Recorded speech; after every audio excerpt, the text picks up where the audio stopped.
बेहदची परम महाशांती. बापूजींच्या मराठी यूट्यूब चॅनलवर आपले सर्वांचे मनःपूर्वक स्वागत आहे.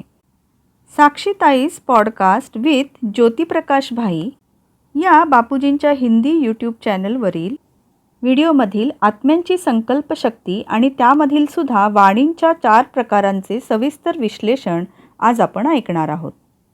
ही बेहदच्या साक्षीताई आणि बेहदचे ज्योतिप्रकाश भाई यांच्यामधील एक उच्च कोटीची आध्यात्मिक चर्चा आहे. यात अध्यात्म आणि वैज्ञानिक दृष्टिकोनातून कशी सांगड घालता येईल हे आपण या चर्चेतून बघूया. साक्षीताई म्हणतात की परमशांती. आजचा विषय आहे संकल्पशक्ती. संकल्पशक्तीला विज्ञानाशी कसे जोडले जाऊ शकते?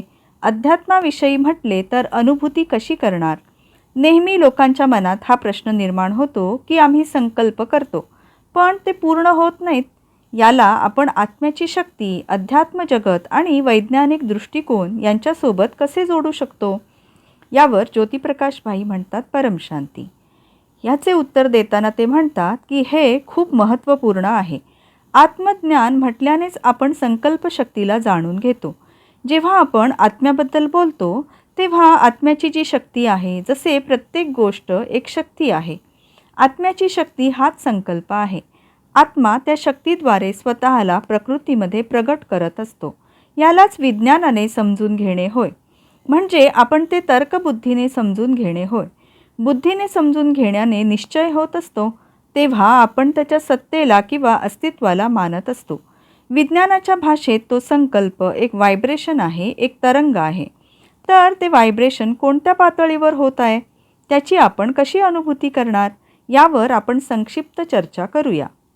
आपल्या सनातन शास्त्रातील ज्ञानामध्ये 4 प्रकारच्या तरंगांचे वर्णन आहे. एक आहे पराशक्ती. तिला आत्म्याची शक्ती असे मानले जाते, जी खूप शुद्ध शक्ती आहे. जेव्हा ही पराशक्ती आकाश तत्वामध्ये प्रवेश करत असते तेव्हा तिला पश्यंती शक्ती असे म्हटले जाते. म्हणजेच त्या तरंगांचा आकार बदलत असतो.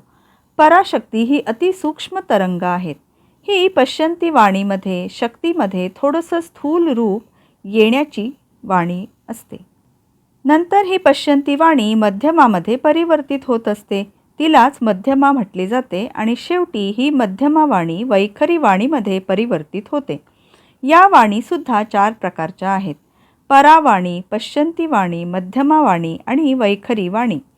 आपल्या मुखातून जे शब्द बाहेर पडतात त्याला वैखरी वाणी म्हटले जाते आणि ते आपल्या मेंदूमध्ये इलेक्ट्रिक सिग्नल्स बनवून आपल्या कंठातून स्पंदित होऊन बाहेर पडतात, जे शब्दरूपामध्ये येतात. तर ही झाली वैखरी वाणी. वैखरीच्या आधी मध्यमा वाणी. मध्यमा वाणी ही वैखरीपेक्षा सूक्ष्म आहे आणि सर्वांमध्ये स्थूल वाणी आहे.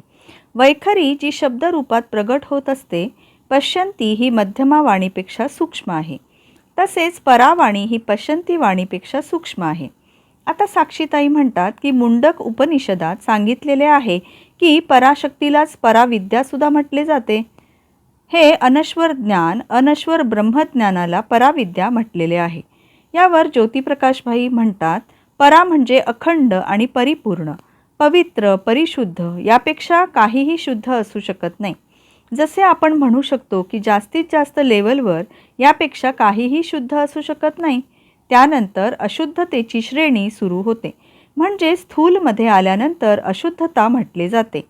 ती परावाणी जेव्हा आकाश तत्वामध्ये प्रवेश करत असते, ती जी तरंगे आहेत ती अतिशय शांत, जसे कधीकधी ब्रह्मामांच्या वाणीत उल्लेख येत असतो ना की सागराच्या तळाशी जा.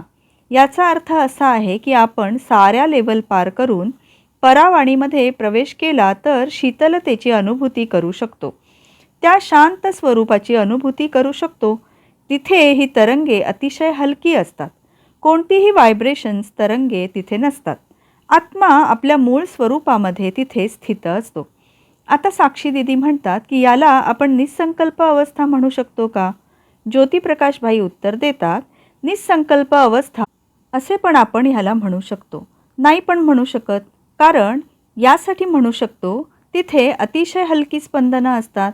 जसे परमशांतीची स्पंदनं, तो एक संकल्प आहे आणि नाही पण ते परमशांत स्वरूप आहे. तर ती एक निसंकल्प अवस्थाच आहे. तो आपल्याला शांत स्वरूपाची अनुभूती करवित असतो. परंतु त्यातसुद्धा ती तरंगांच्या रूपात एक ऊर्जा प्रगट होत असते.